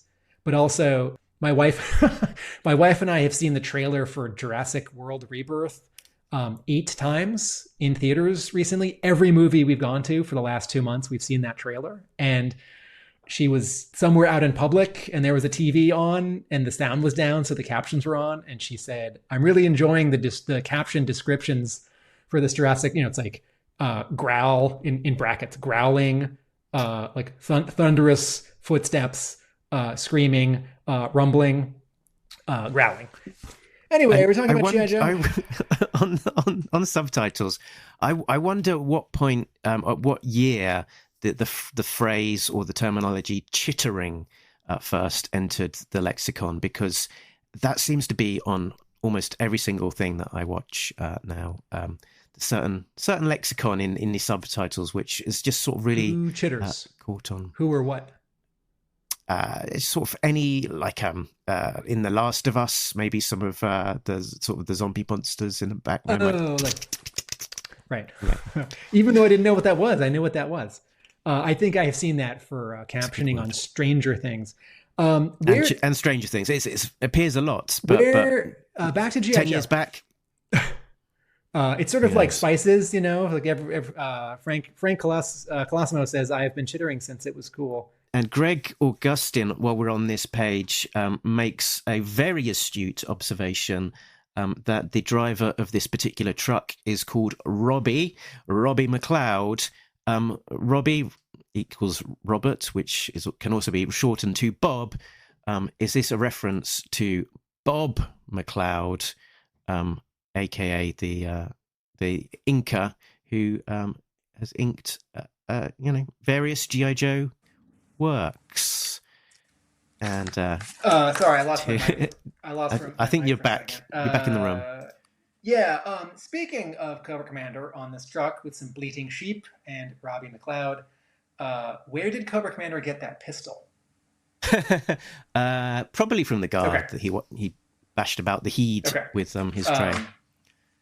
That is not an unreasonable. I'm not bothered by this logic. I think Cobra Commander escaping from an enemy castle somehow could get a pistol. This is not me saying, like, did he have it all along and we haven't seen it till now? Hasn't been established. Boo, Devils do. This is not that. Even when we're not talking about Devil's Due, Are we? I'm ready to give him a hard time. And then Barking Fridge says your no prize is in the mail, Mark. I feel like I've given a few no prizes this Okay, issue. so then the final page. I think you might be on a different mic to the one that you started on. But yeah, the final page is one where we do get to see the panels that justify 2 Baroness covers for this issue. So on the final page, we discover that Cobra Commander didn't just escape off of his own initiative. Destro seems to have been in on the whole thing. Baroness, do you think he suspects? And Destro replies, "Nay, my dear Baroness, his self-delight at getting away with his escape is blinding him. Remind me to reimburse Robbie McLeod for his inconvenience. Now we shall see the efficacy of the neural trigger we implanted in his brain while he was sedated for his surgeries." Couple of things going on here. One, Hama is reminding us that Destro is honorable, that this villager, maybe this farmer who lives and works near Destro's castle, right? Who's got a gun aimed at his face, right? I think Cobra Commander might, kick the guy out and take the Jeep and take the sheep. So Destro is demonstrating to us that he wants to, reimburse. And I feel like that's really apologize. This neighbor for the inconvenience of being held hostage by the world's most dangerous terrorist. I think here's a voucher. Here's a money off coupon. No, I think he's going to give him a demon without any missiles. Although, where would you put the sheep? And then when I read that, I thought, well, what about the guard who got hit on the head with the tray? It's like, well, he's the same thing. I think he's going to get a voucher. I think he's going to get a demon with no. He's going to be promoted. He's going to be a ferret. He's going to be promoted to driving. Anyway. And then I had forgotten that Cobra Commander was sedated while in Destro's care. And so besides the button that Destro pushed in the last issue that could zap Cobra Commander and cause him great pain, this sort of remote control, radio controlled torture device. I forgot about that. So this is a good reminder, but also that Destro can take it a step further. I guess it works long distance. Also, just a little unusual bit sort of in layout here. The final panel of this entire issue is a wordless panel and is a close-up on the computer screen that we're looking at in the second to last panel. And so I feel like the dramatic beat is that Destro is saying this simultaneously with us looking at the final panel. But the way that Paul Peleteier drew the characters, or sort of the amount of dialogue that Hama had in mind for what... He's done it again. We've lost you. Here I am. I'm just going to use the internal mic, sorry. The amount of information, the amount of dialogue that Hama has in mind for what we're seeing as these final 2 panels ends up sort of getting split across these 2 panels, because if the word balloon on the second to last panel were any lower, it would block the Baroness, it would block the guys at the computer. If this detail of a profile shot of an X-ray with a little microchip in it was on that screen in the second to last panel, it might be too small. And so I feel like what's sort of happening here is, if this was a movie, while Destro is saying this in the second to last panel, the camera is zooming in slowly on that monitor, on that screen, to show us what we see in the final panel.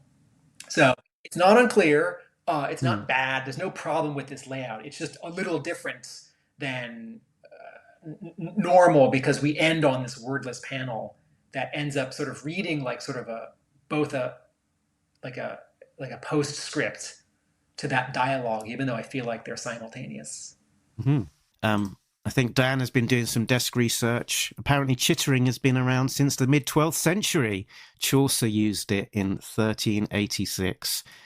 It was always a verb about making chirpy twistering sounds. There we go. But it does feel like it's exploded in its usage in recent times. There was the other one was, is it called The Gorge? It's the one with that girl off of Queen's Gambit and that guy plays the drums as snipers. It's Goose's kid. He's Reed That's Richards. right, Goose's kid in the Top Gun 2. Very boring Fantastic Four movie. Sorry, folks. I never got around to watching that one. It's fun to watch because I like comparing all these movies, but I'm going to say something harsh, everyone. I'm sorry. It's boring. Should we move on to letters page, Tim?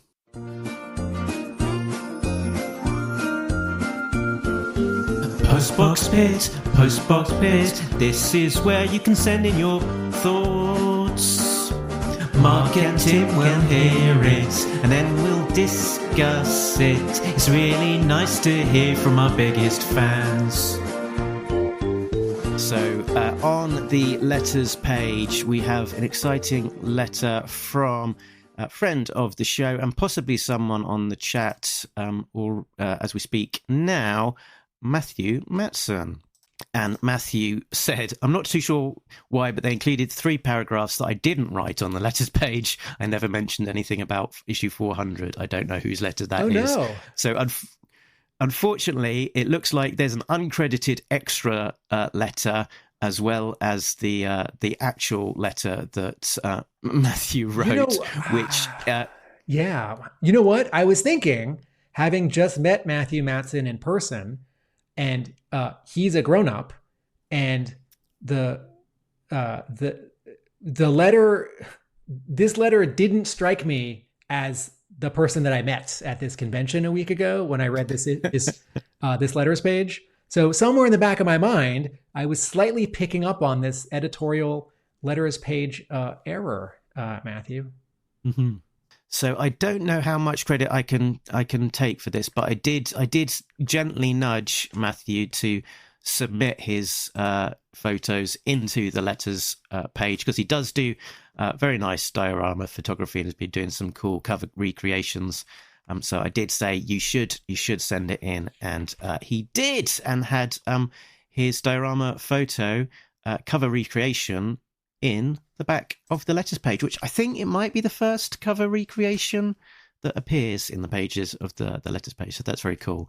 He says, I have really been enjoying the art on the covers and in the books from all of the G.I. Joe books. I have been inspired to make action figure covers as best I can.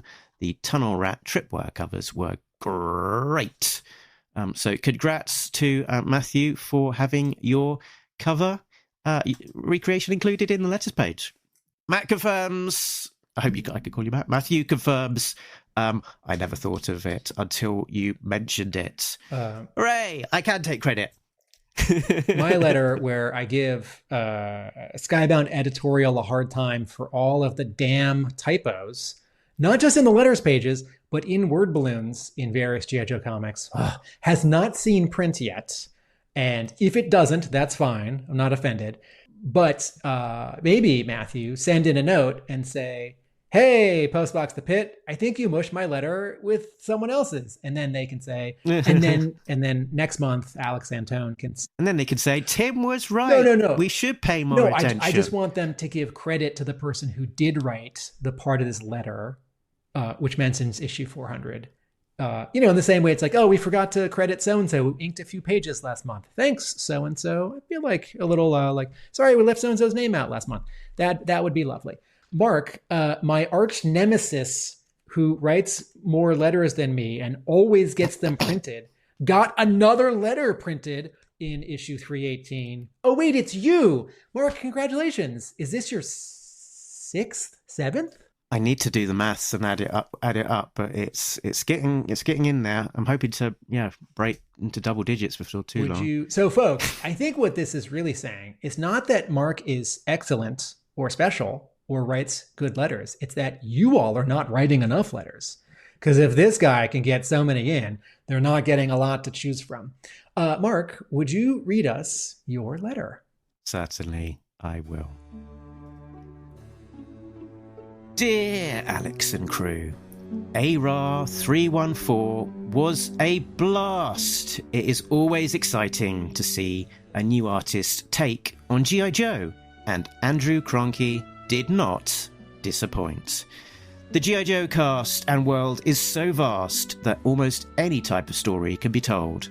It was fun to have a more grounded special missions type story as a contrast to the long-running Serpentor Khan saga, and to spend some more time with a different cast of characters. When we interviewed Andrew, we discovered what a shark enthusiast he is. So my new dream story would be to have Andrew Kroenke illustrating a story with the G.I. Joe team in peril, surrounded by sharks, real life, robotic, or both. Until next time, Yo Joe. Mark, Talking Joe Seddon, the Talking Joe podcast. Editor Alex Antone responds, "Yo, Mark, sounds like a shipwreck story to me. We'll see." And that sounds like a blow off. So I think you got to suggest it again. That sounds like a very reasonable blow off because there are 400 characters in this comic, and I think sometimes an editor might say to the writer, "Hey, do you want some ideas, or you want some characters to think about who haven't been in the book recently?" And the writer might say, "Sure," or the writer might say, "Eh." And if the editor thinks the writer might say, "Eh," the editor may not make the suggestion in the first place. Well, that's it for my... I haven't mentioned the colors of Francesco Segala at all this issue. That's right. And they're still good.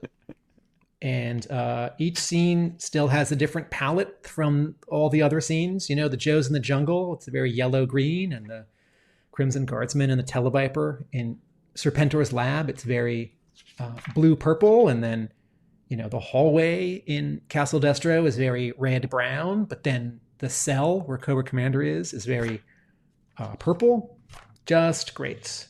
Tim, I did prepare some extra content that we didn't look at. Yeah. I was going to say, during the week of Joe Fest, the weekend of Joe Fest, up the road in North in Charlotte was Heroes Con, which is a gigantic comic con featuring many guests, including several G.I. Joe guests, or comic book creators, let's say, including Chris Mooneyham, and online we have seen 3 of the pieces of art that he created for Heroes Con, including this amazing Snake Eyes illustration with him sort of framed against an Arashikage I Ching symbol. Very cool. These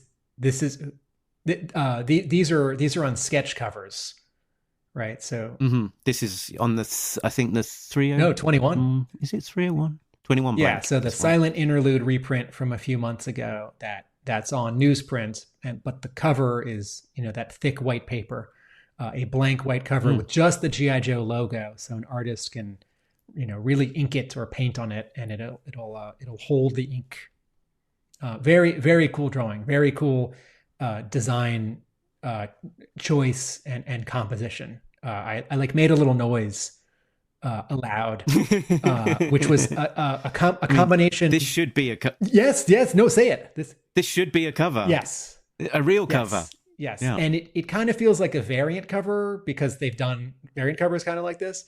But this is such a cool image. It is version 1 of Snake Eyes. It's I think the noise that I made when I saw it was a combination of the word "wow" and I don't know what some 2-syllable word that starts with B, like bonanza or something. It was an bazinga. I don't say that word. It was it's your favorite. It was I was really surprised by I'm ready for here's the thing. I'm ready for convention sketches to be sort of with no background or with a minimal background, because most of them are, and that's fine. The more that an artist draws at a convention, the fewer people they can draw for, and to have this added element, which is not a background, but becomes a background, right? You suddenly have depth, like he's somewhere, and then there's all this stuff in front. And it's also a clever use of negative space that we have not, I think, ever seen before on a G.I. Joe illustration. And then since we haven't seen any work by Chris Mooneyham in a little while, it was sort of that much more of a surprise. And then that it happened while you and I were together at a G.I. Joe convention, at a somewhat nearby other convention.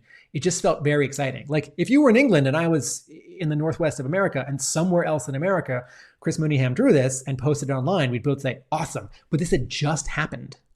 And someone we know owns this? I don't know who owns this one. Okay. No. All right. And then this one. I do know who owns this one. Who, Mark? Who's got two thumbs and owns a cool Serpentor Khan cover? This guy. Friend of the show. Listeners, Mark is pointing to himself. Friend of the show, Shane Simic, was at Heroes Con and very generously arranged for this piece to be done. And so this is currently in Shane's hands, but hopefully will be in mine before too. Can you describe it for listeners who can't see it? It is Serpentor Khan, arms crossed, sort of. He's kind of almost leaning back, but that's because with the camera, there's no camera, is almost at waist height, kind of looking up at Khan, and his sort of eyes are in shadow. He's got a sort of scheming, diabolical smile, a sort of a tiny pinprick of light sort of glimmering in his eye. His snakes on his collar are kind of raised menacingly. His hair and cloak are kind of blowing in the breeze. There's some sort of little flecks of maybe ash in the background, sort of blowing there. There's a lot to love with this one. It's it's pretty amazing for a con sketch.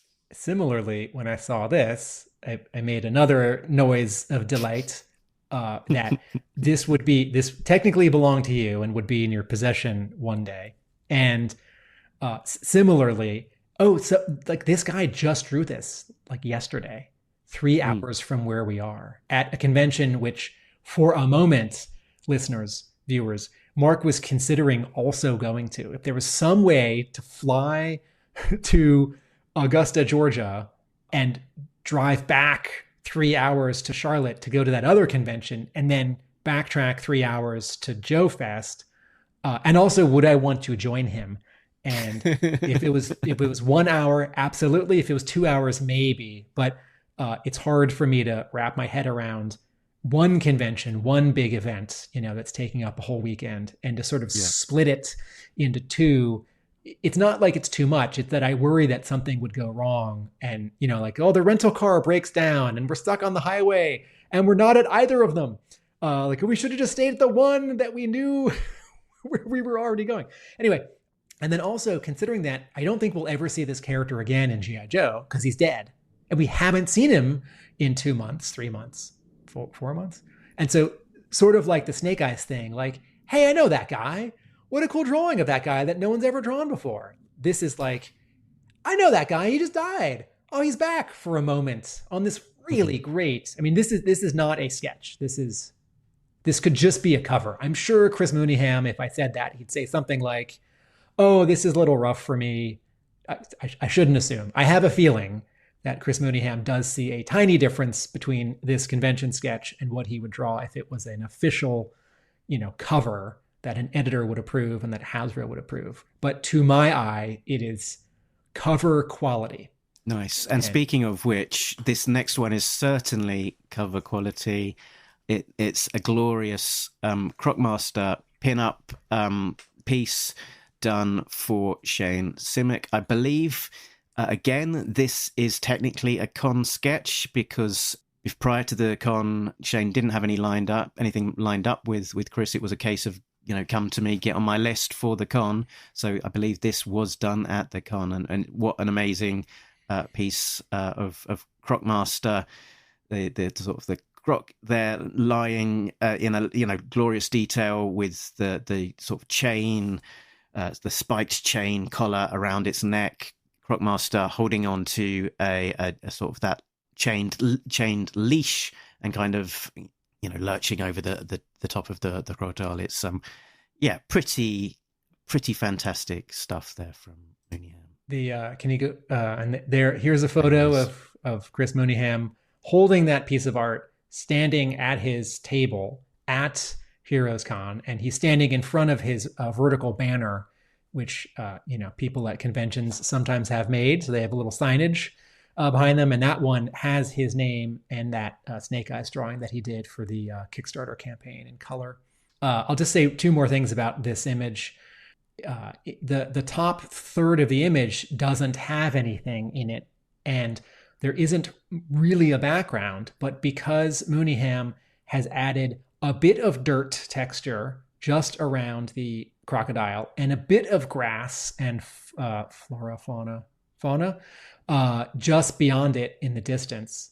And then because he draws this rectangle, which creates a bit of a frame, so there's sort of a horizon line now. And that rectangle that's not like a doorway or a goalpost in this physical space. That's just a way to say this image now has a frame, and a color artist would do something different in the square behind them versus the outer edge sort of around them.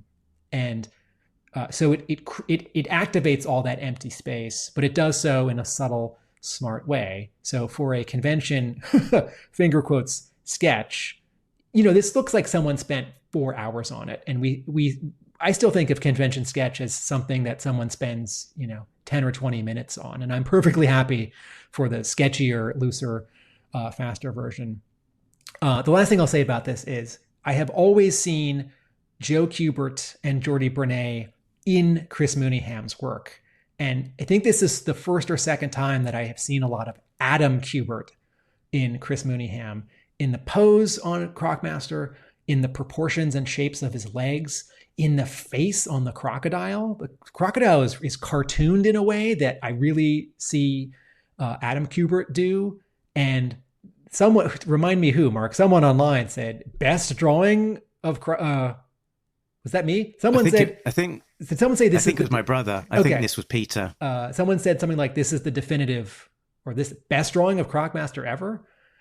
Yes, the answer is yes.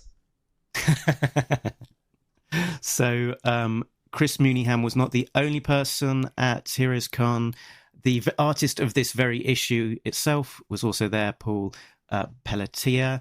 And this was something that we've seen from him before in his sketches. It's a shot of Baroness, but he does do these very nice sort of, I'd call them almost delicate sort of pencil sketches of characters at the at conventions like this, and it sort of gives him a chance to maybe spotlight a character and their design and sort of come up with a pose that he might not otherwise be able to sort of fit in a standard story. So it's nice to kind of see this slightly different approach from Peleteier. We're looking at the Baroness. We're seeing her from mid-thigh up. She's turned 3/4 away from us, but her head is, and her eyes are sort of aiming back at us. She's holding a small pistol. She has long hair, and you're aware of it sort of behind her torso. And Peleteier has, this is all in pencil, but he's penciled it as if someone's going to ink it, because there are thinner lines and thicker lines. And then where he's spotting blacks for the inker, where there's sort of the shininess of her costume, both her sort of armor plates and the skin tight suit under it, he has very lightly in pencil and the shine of her hair filled that in. And so you're very aware of where the inker would apply the ink, what is left white for the color artist and what's going to be black. Very, very pretty, very, very handsome. And then also at the convention was Andrew Kronke, rhymes with donkey.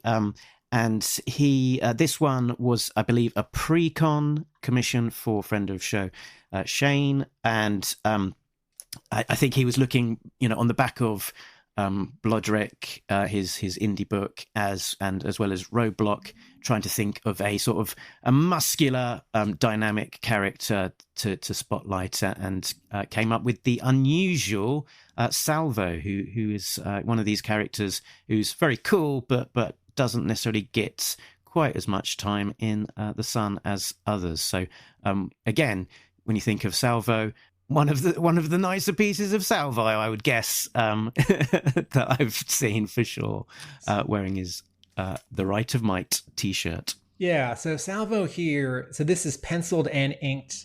The inking feels it feels like that, 90s, Scott Williams, sort of hot and slick style. There's, there's a lot of precision in every single line and every single bit of texture to show where, like a muscle or his pants are sort of away from us and in shadow, or sort of stretched because of what the fabric is doing, or the sort of twist in his pose. He's fully geared up here. He's got his crazy missile launcher. He's got his does he have a gun that fires like landmines? Is that what Salvo comes with? Yeah. And then he even has his sort of suitcase satchel. And there's just a lot of torsion and twisting, the way that his face and his torso are aiming sort of to the left, but his waist is more to the right. And then each of his legs is sort of twisting in a way to sort of counterbalance and stabilize him. Frank Colosimo says, "That's awesome. Salvo's a fave of mine who's generally ignored, as so much of the Deke era is." And then on the bottom quarter of this panel, pinup, Cronky has drawn some tank treads, as if Salvo was walking past some, battlefield damaged vehicle. And then the sort of top 3/4 background is just smoke, billowing smoke, as if, the one missile that's the two missiles that are missing from his crazy missile launcher are the things that did this damage. This is cover worthy. And it does feel like it belongs right next to Cronky's roadblock cover from Silent Missions. This feels like, the idea was do the same approach with this other Big Joe character. Two more from Cronky. The first was another pre-con commission. I don't know who the ultimate I don't know who the ultimate owner of this one was, but very cool Firefly. And as I'm looking at it now, he's going a little bit nuts with Firefly's wonky eye as well, which is a bit of fun. So Firefly is sort of half kneeling. His right leg is fully bent, and then his left leg is sort of stretching past us, as if maybe he's sort of leaning on a little ledge. His left foot is on the ground and his right foot is up and bent, tucked under him. He's holding his submachine gun. He's got his backpack. There's a bit of a wall behind him which has a Cobra logo that looks like it's paint stenciled, and then some bullet holes in the wall, and all the inking for these two sets of details on the wall is that sort of scratchy approach that both pushes the background further back, but also says sort of like rocky stone texture that's not, a perfectly smooth, shiny, like metal wall. It's not how you'd ink glass. It's not how you'd ink, the interior of a headquarters hallway. In Firefly's right hand, he has a detonator that has a wire, and he's looking off to his left, the right. He's really muscular. He's a really big, beefy guy in this pinup, and I'm reminded that Cronky has looked at Michael Golden, and I'm seeing some Michael Golden in the proportions here. And then thinking back to the inking for the Salvo panel, I'm thinking, oh yeah, some of that inking is Michael Golden style inking, and that is certainly a good artist to look at if you're going to look at an established comics artist. And then Cronky, I think this is now a proper con sketch that was done at the con itself, did this cool one of the Baroness as well. So this is, this one is on a 301 sketch cover, right, which was a wraparound, this white thicker paper. And Cronky drew this as a wraparound. So the Baroness is almost completely on the front cover. She's waist up. She's holding a pistol in her right hand and has a big machine gun. Looks a little bit like a sniper rifle. Is this her classic machine gun in her left hand? She has a sort of a new kind of backpack. I can't see it very well, but it has a little sort of side pocket for like a coffee container or a bomb. And she is exhaling. I think where she is, it's cold, and she's exhaling steam. And so Some of that sort of exhale breath over her hair is white out, where Cronky had inked her hair first and then whited out on top of it. She's looking back to the right, but then on the left, the back cover where her hand continues is some snow-capped mountains and a big fiery, smoky billow, and we don't see its source. Whatever is on fire, I think she shot the thing down or set the bomb, and she's getting away. Is sort of hidden between sets of mountains. Fun use of a back cover, because you can imagine some artists might say, this is how much I charge for Head and Shoulders. This is how much I charge for waist up, full figure, 2 figures, background. Or this is how much I charge for a front cover. This is how much I charge for a wraparound cover. And, maybe this is a case where Cronky started drawing and thought, oh, I need to draw onto the back cover too. And it's nice when a sort of a blank is used like this, and you making use of the blank cover, but not making necessarily the blank cover essential, such that when it's folded and put in the bag, it can still sort of display, still in its own right, just the front without losing too much. So it's sort of done in a nice versatile way. So not a G.I. Joe cover artist now, and not one of the most recent 3 artists to work on G.I. Joe, but one of my favourite other sketches sort of revealed from the floor of Heroes Con is this one from Chris Grosso, who has does that sort of cartoony mini Marvels style, and is currently doing those homage covers to the Marvel Universe guidebooks. But this is a theme that he's worked on over a number of years for a number of different clients, which is a G.I. Joe cover interpretation in his own style.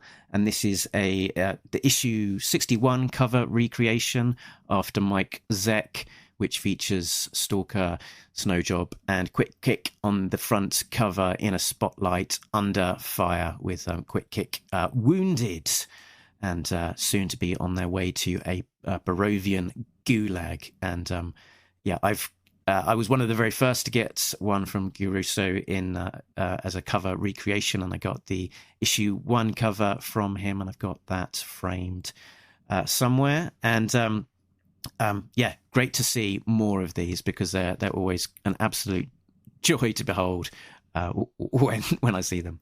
Giarusso's cartooning is so appealing, but it's not just that it's cute and fun, it's that he can really draw and he can really ink. And I really appreciate the sort of surprise and tension of seeing his take on these established covers that we take for granted, like the cover to G.I. Joe #1, except for when it was for sale at auction 15 years ago and people were paying attention to this, scan of the original for like a month. I just sort of take it for granted. It's like the air, like, oh yeah, the cover to G.I. Joe 1, red background, tank guys. And, you see it in back issue bins, or you see it online, or you see it as the variant cover for the most recent compendium. And to have someone redraw that in not just their style, but such a different style, sort of reminds me of what a great, I'll include this one as well. Any of these covers, these Mike Zeck ones particularly, to see him recreate them in his style, there's this tension because they were drawn seriously originally and earnestly, and he's now drawing them earnestly. He's not making fun of them for them being, finger quotes, cute. He's not taking them down a peg, right? The fact that the heads are big and the hands and feet are a little big, it's like Bigfoot cartooning. It is just a different style, but he's playing it totally straight, right? It's not like there's a banana peel, or it's not like they're holding like squirt guns, right? They're not kids. These are grown-ups. He's just drawing them in his style. And to have this sort of collision of cute appealing with dire and serious, it sort of reminds me of just how serious the originals are, and then sort of back again, just what a good artist he is. Because like I like how Jim Davis's Many, Many Ghosts draw. I don't really need to see one of those pause artists who like draws Garfield uncredited. It would be fun, but like redraw this cover, like that's not a particular thing I'm looking for because it would be fun. I don't think it would quite work. But this is there's sort of a fine line here, and Giarosso's like funny stuff is funny, and his sort of serious stuff is serious, even though the art looks kind of quote funny. Okay, so that I think is us pretty much done with looking at this issue and surrounding events. Next time on ARAH, the mission will continue on August the 6th, 2025. That is when issue 319 will be out, featuring Mindbender and Serpentor, if the cover is to be believed. And of course, we will be covering that issue shortly after it is out. Elsewhere going on in the G.I. Joe world, Transformers is coming. Wait, where are we? Coming out next week, I think. On sale July the 9th. Pay attention to Transformers, as there is a subplot with G.I. Joes in it at the moment that is playing through. So if you are a G.I. Joe fan and you want to know what's happening with G.I. Joe in the Energon universe, you do need to be reading Transformers too. Not to get too much into whatever next episode we do where we talk about Transformers 22, but since this ad is in the back of Real American Hero 318, I'll just call it out. The cover to this month's Transformers issue 22 has some American soldiers on the cover, and I think it's safe to assume that they're G.I. Joe characters in the Energon universe, even if none of them jump out as very specific characters that we know. So, folks, if you're buying Energon Universe G.I. Joe, do spend another $4 every month and also buy Transformers. Or have your friend who gets them digitally steal them and send them to you or something. Stealing is bad. Don't steal. Go to your local library when Transformers Volume 4 paperback is released and check it out there. Oh, I heard, Tim, by the way, speaking of trade paperbacks, that typo from, that speech bubbles snafu from issue 314, where they were at that big vault door. Apparently that got fixed for the trade. Nice. We do have... Nice. This is Volume 3 with Destro and Cobra Commander on the cover? Yeah, that's right, yes. Okay, you mean Real American Hero, not Energon Universe. Real American Hero. We do have that at my store in the news section. I have been traveling on behalf of G.I. Joe so much this month that I haven't had a proper moment to sit down and flip through it. But editor Alex Antone, if you're listening, and I don't know why you would be, you're far too busy to listen to this podcast. Thank you for fixing that typo. And also, and Diana Davis. Diana, yes. if you played any hand in that, Diana, because you certainly would have heard us griping about it. So if you push that along, it is appreciated. Now, if we can just go back to the issue where Serpentor died and Snake Eyes is talking back in 213, I think that was fixed. I don't know. I think that was fixed. Well, maybe when they when they do a compendium of that, they can just make that whole sequence better. Just make it better, please. I don't know what I'm looking for, but not what I got. So, Tim, maybe you could take a photo of that page and send it to me when you flick through it. Then we also have G.I. Joe issue 9 out on July the 16th. And Void Rivals on sale July the 23rd. And there's also other Energon Universe news that we are not going to be talking about here because the Energon Universe news is too big for this show. This is the Real American Hero show. Join us next time when we talk about G.I. Joe issue 9, when we'll be covering the latest events in the Energon Universe. Yes. Tim, where can people find you when you're not talking to me about G.I. Joe? YouTube.com/@AtomicAbe for informative and hilarious video essays, some very short, some very long, on television and film. my brick and mortar comic book store is in Somerville, Massachusetts. Somerville borders Cambridge and Boston.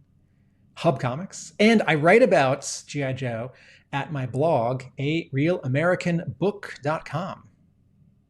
And do please pay attention to arealamericanbook.com, because Tim is taking a lot of time to write up about his con experiences at the moment. So as we speak at the moment, you have posted 2 installments of your Joe Fest experience, which once that is wrapped up, we'll then find out how DFW went, which is a new show for you, isn't it, Tim? You didn't go to that one last year. Yes, though there were many familiar faces there, both in attendees and its tremendous guest list. Mark, you also wrote up your thoughts on your trip to Joe Fest. Ordinarily, the Talking Joe Patreon is for backers only. Did you make an exception? Is this one of those ones that's public?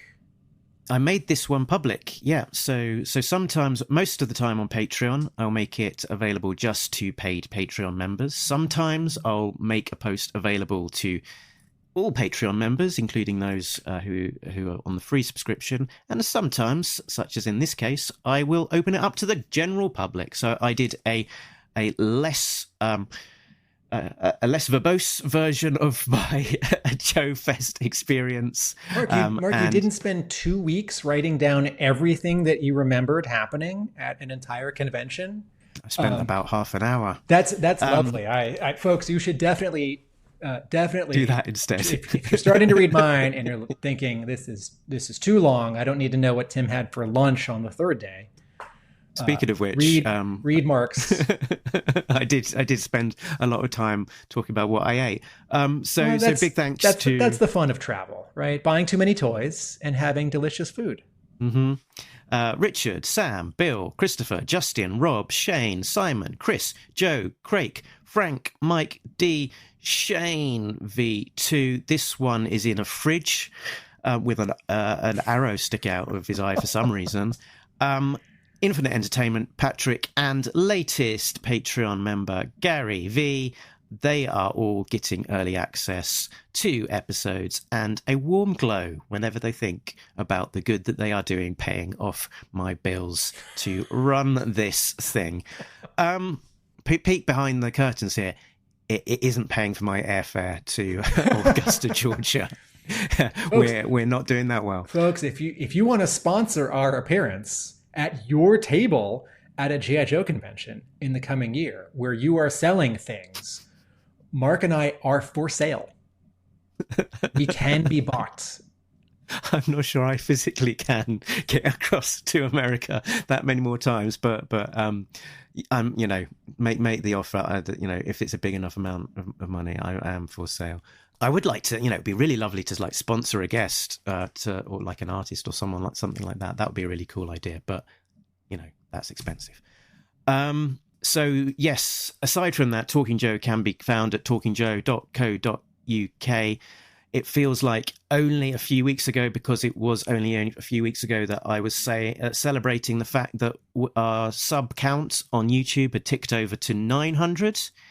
And as we speak, at time of recording, we are on about 977. Oh, crikey. I've just refreshed it since a few minutes ago. It's now on 980. It's gone up. It's gone up another 3 in the last... When Mark has told me that when we reach 1,000 subscribers, he's going to post a video where he takes off his clothes and puts on a ghillie suit in a way that sort of isn't particularly sexual. He's just being a professional. But if you feel like looking at it in a sexy way, that's up to you.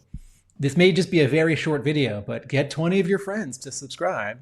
And Mark has definitely promised that this is absolutely happening.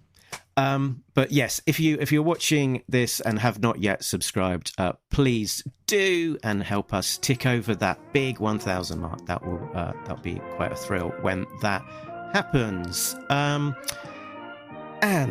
I think with all that said and done, Tim, I think we need to close out, but you just need us to remind the listeners of one vital thing that they need to hold in the forefront of their mind until they hear from us again. And that thing is... Nobody Beats Talking Joe, an international podcast! Laters.